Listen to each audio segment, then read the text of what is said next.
Destination Europe, Senegal wants to serve up more of its mangoes to the world. Dealing with a downturn, Equatorial Guinea struggles to cope with the oil price slump.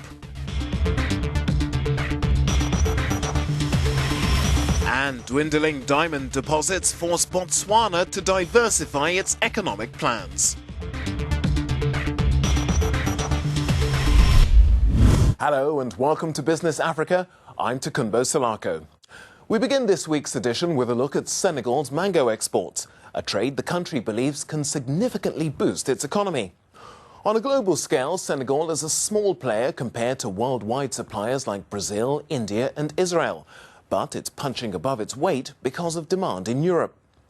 Let's take a look at some of the facts and figures behind this crucial industry.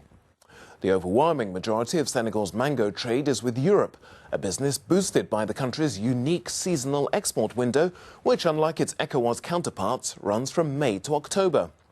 As it's only 6 days by sea to its main market, mangoes shipped at a lower maturity level often end up in fruit salads, and there are significant ecological and financial savings to be made compared to air freight. What's more, the increasing popularity of organic and fair trade foods in Europe is seen as a big plus, as more conscious consumers look for better taste, smell and flavour in their foods. But post-harvest techniques and pest control provide continual challenges. So, for more now on why mangoes matter, Claire Muthinji and Natalie Wackham compiled this report. In Senegal, the mango fruit is among the key agricultural exports from the country. The fruit is organically grown, and last year, Senegal exported about 16,000 tons of mangoes, mostly to Europe and Asian markets. Authorities in the country now consider export of the fruit as an important sector that can further boost the country's economy. Currently, mango exports from the West African nation occupy second place in the region, and over the last 3 years, this particular sector has witnessed great growth. Senegal's mango exports have greatly increased over the years, from 8,500 tons about 3 years ago, and today we are exporting about 16,500 tons. The sector also has the potential to create employment opportunities for youth in the country.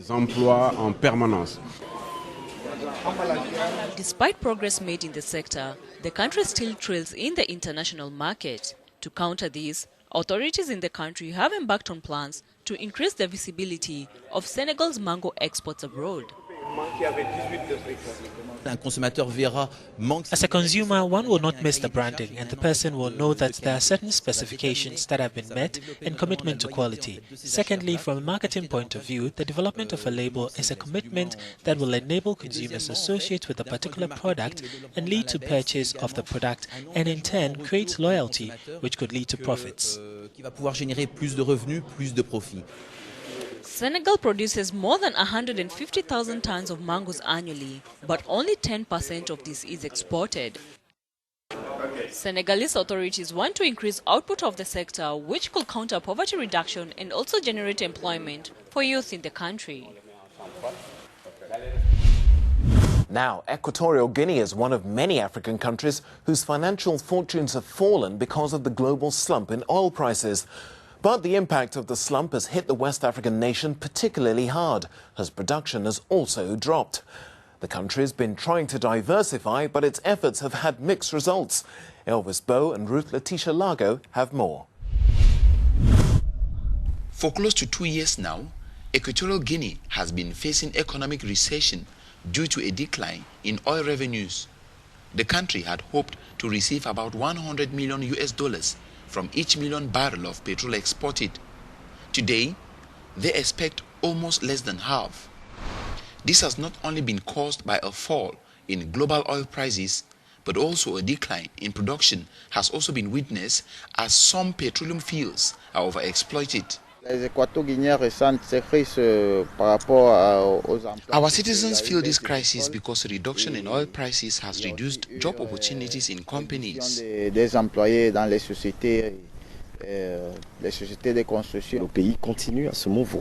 country is struggling to evolve. The negative impact is faced by private companies. The government of Equatorial Guinea has adopted policies to diversify the country's economy in a bid to remedy the situation and avoid overdependence on oil exports. When the crisis started due to the reduction in oil prices, immediate measures were taken. Agriculture will help our country not to feel the negative impact. Government officials have urged citizens to exploit opportunities in business creation, which will help them curb unemployment. Botswana could be considered one of the brightest jewels in Africa's crown. Since gaining independence in 1966, it's radically transformed from one of the world's poorest nations to a middle-income economy country where growth averaged at an amazing 9% over 3 decades. Its riches have mainly come from diamonds, and it also boasts the continent's longest continuous multi-party democracy, which has undoubtedly helped it develop one of Africa's most advanced banking systems. It's widely held as an example of how mining wealth can benefit a whole nation. But it's blighted by drought as well as high costs for power and water. And now, with diamond production expected to dry up within the next 20 or 30 years, Botswana is looking to diversify through tourism, agriculture and technology. Michael Oduo and Brice Kinhu have this report. Botswana has experienced good levels of economic growth. This is mainly due to a growing mining industry that includes diamond, copper and nickel. The overall economic growth of Botswana is very visible, especially in the city of Gaborone. The capital city has seen a great transformation in the last few years, with numerous infrastructure being put up by several private developers. The infrastructure development in Botswana has grown over the years. If you look at it, probably even in comparison to the other countries, like probably in Southern Africa, there's actually, you can see a huge difference in that our towns and our cities had a huge facelift. The last 5 years have been prolific, especially for the capital. This year, attention is being drawn to the technological park, which should be ready by June.